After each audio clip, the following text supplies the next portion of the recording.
Hello, Serge here from the backyard driving range. Oh, we have questions today. I'm actually going to read two today. We got two comments on about the same subject, and I think they're both very good. So we're going to start out with the first comment from Jonas Weingarten. And Jonas says, I have a question regarding the Foundation Swing Series that I have been using. I find I cannot get my left arm out of the way of my face during my backswing. So I can't see the golf ball as I start my downswing. So I guess he's saying as he's lifting his hands up so high, when he's bent over, his arm is getting in the way of seeing the ball. Okay? I realize that I am not as flexible as I used to be, however. Females have their breasts to deal with during their backswing and are successful. What am I doing incorrectly? All right, we'll cover that. And now I want to take another one that came in on the same subject about the arm, the left arm in the backswing, left arm, forward arm, which would be for a right-hander, and it would be the right arm for a left-hander. This one comes from Alan Fisher from Dallas, Texas, and Alan came to one of our first golf schools this year. He left Dallas and came all the way to our Central Florida to Harbor Hills, where Tom Lineberger, our certified instructor, is at. And he says, "Hi Don, Eureka! Evolving from Below was your sternum video of a few days ago." He referenced that it came out. I talked about how you keep your sternum still. "I think I finally have it. You said your chin hits your left upper arm bicep. In that one I stated that when I swing up and I get in my posture, my chin touches the back part of my bicep right here. Okay? My key, bouncing your left upper arm or bicep off the front of your chin," and he has front in all capital letters and bold, and he has stops.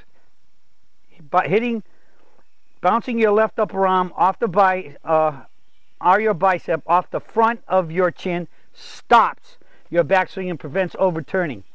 All right, I'm going to come back and make a reference to that about the word stops. I prefer to us to think of it another way.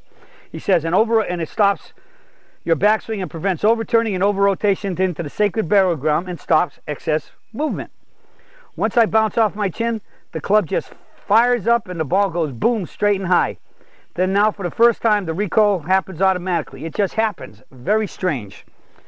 Okay, let me answer these 2 points that I was just going to bring up here, and then I'll go back to what Jonas said about his arm blocking his view of the ball, which is no good at all because you can't see the ball. All right, I would prefer that Alan, you change that concept of stops my backswing so that I don't overturn, swing too long, deep, and everything else, and have a lot of angles change, to that is what, in my position, and if you go back to that daily I did, that's like boom, that triggers my transfer. Just as our concept of my ringing the bell, basically I should ring the bell and that should happen at exactly the same bing, bang, and everything goes. So the bicep hitting the chin and ringing the bell in my mind happen both exactly at the same time, and it triggers a transition. Now you said stops, but later on down you did say that the bell ring triggers the whole sequence. So I think both of those should be about exactly the same. And then you said, for the first time, the recoil happens automatically. It just happens. Very strange. And that's not very strange. There's a law of physics that states for each and every action, there's an equal and opposite reaction. So now that you're firing you're ringing your bell and firing, ringing the bell and the chin hitting your bicep and recoiling up, you're getting to a much better and smoother, very likely faster, and much more balanced finish, and boom, and the recoil's happening because you still have it locked in your mind that you've been practicing doing that for a long time. Overall, you do it pretty good, but now it's becoming, because you're in such better balance, and it's happening so spontaneously over here now. Spontaneously meaning at the exact time, because you got the triggers to do it. Boom, boom. The balance is what's playing a big part here. So I brought up Alan's point because I think that's what we need to talk about for Jonas, about what's wrong with him. It's obvious that he must be swinging his arms too far in front of his body. He could be out in front of his body. So therefore, he's never coming, his chin is never, he's not turning and keeping his arm as he swings it up. I would think his arms are not swinging up over the toe line. He's probably up way outside. Now, why? Because that would only be that he has to be kind of very likely in trying to take the club back into the catcher's mitt. He's very likely taking it outside. In other words, if this is the aiming line, All right, I'm just going to drop this line down here and try to keep it in line with the target. I mean, the camera, excuse me, so you can see a pretty good angle on it. And that's pretty good to the camera. He's probably, instead of starting the club back on the aiming line, slightly coming to the inside as he turns a little bit, he's probably just getting so vertical, he's lifting the club straight outside.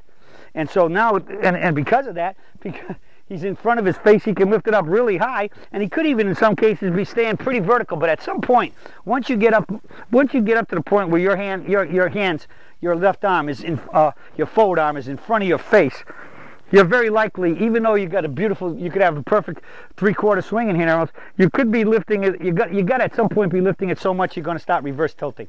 All right, and I wouldn't doubt that if you got in the shadow and in the sun and looked at your shadow and videotape yourself, you'd see that you are having some what I call end of backswing reverse tilt.